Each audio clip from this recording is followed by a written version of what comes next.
ನಮಸ್ಕಾರ ಫ್ರೆಂಡ್ಸ್, ಇವತ್ತು ನಾನು ಒಂದು ಪವಿತ್ರ ಸ್ಥಳಕ್ಕೆ ಹೋಗ್ತಾ ಇದ್ದೀನಿ. ಇದು ಒಂದು ಕಂಬಾಲಿಪುರ ಅಲ್ಲಿ ಇದೆ, ನಿಯರ್ ಹೊಸಕೋಟೆ, ಬೆಂಗಳೂರಿಂದ ಜಸ್ಟ್ 45 ಕಿಲೋಮೀಟರ್ಸು. ಒಂದು ದರ್ಶನ ಮಾಡೋದು ಮುಂಚೆ ಒಂದು ವಿಶೇಷ ಮಾತು ಇರಲಿಲ್ಲ. ನಾವು ಬಂದು ಅಸ್ಸಾಮಿಂದ, ಕನ್ನಡ ಅಷ್ಟೊಂದು ಗೊತ್ತಿಲ್ಲ, ಜಸ್ಟ್ ಟ್ರೈ ಮಾಡ್ತಾ ಇದ್ದೀನಿ ಬ್ಲಾಗ್ ಮಾಡೋದು. ಏನಾದರೂ ತಪ್ಪು ಆದರೆ ಕಮೆಂಟಲ್ಲಿ ಏರಿರಿ, ನೆಕ್ಸ್ಟ್ ಟೈಮ್ ನಾನು ಕರೆಕ್ಟಾಗಿ ಮಾಡ್ತೀವಿ. ಇದು ಬಂದು ಕಾಟೇರಮ್ಮ ಟೆಂಪಲ್ ಪಾರ್ಕಿಂಗ್. ನಾವು ಬಂದಿದ್ದೀವಿ, ಗಾಡಿ ಪಾರ್ಕಿಂಗ್ ಮಾಡಿ ಹೊರಗಡೆ ಹೋಗಿ ನಿಮ್ಗೆ ತೋರಿಸ್ತೀವಿ. ಇದು ಶ್ರೀ ಕಾಟೇರಮ್ಮ ಟೆಂಪಲು. ಈ ಸಕಾಲಕ್ಕೆ ಬಂದಾಗ ಮನಸ್ಸಿಗೆ ತುಂಬ ಶಾಂತಿ ಸಿಗುತ್ತೆ.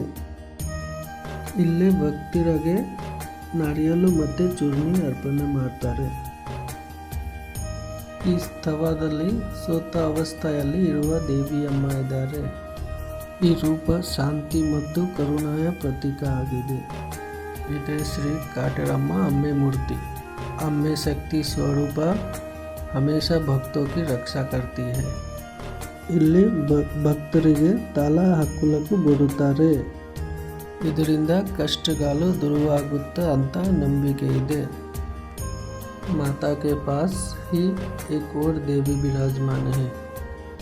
ಇವರು ಕೂಡ ಭಕ್ತರನ್ನು ಎಲ್ಲ ಸಂಕಟದಿಂದ ಬಚಾತಿ है. ಇವತ್ತು ಇಲ್ಲಿ ಬಂದು ನಾನು ತುಂಬ ಪಾಸಿಟಿವ್ ಫೀಲ್ ಮಾಡ್ತಾ ಇದ್ದೀನಿ. ಶ್ರೀ ಕಾಟೇರಮ್ಮ ಅಮ್ಮೆ ಎಲ್ಲರನ್ನೂ ಸದಾ ರಕ್ಷಾಕರೆ. ಶ್ರೀ ಕಾಟೇರಮ್ಮ ಅಮ್ಮೆ.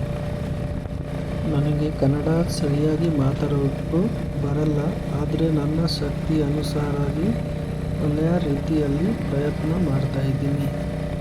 ಈ ವಿಡಿಯೋ ನಿಮಗೆ ಇಷ್ಟ ಆಗಿದ್ದರೆ ದಯವಿಟ್ಟು ನೋಡಿ, ಮತ್ತು ಏನಾದರೂ ತಪ್ಪು ಇದ್ದರೆ ಕಾಮೆಂಟ್ದಲ್ಲಿ ಹೇಳಿ. ಮುಂದಿನ ವಿಡಿಯೋದಲ್ಲಿ ನಾನು ಅದನ್ನೇ ಸರಿಯಾಗಿ ಮಾಡ್ತೀನಿ. ವಿಡಿಯೋ ನೋಡಿದ್ದಕ್ಕೆ ಧನ್ಯವಾದಗಳು. ನಿಮ್ಮ ಸಪೋರ್ಟು ನನಗೆ ಬಹಳ ಇಂಪಾರ್ಟೆಂಟು. ಜೈ ಕನ್ನಡ, ಜೈ ಹಿಂದ್, ಜೈ ಭಾರತ್.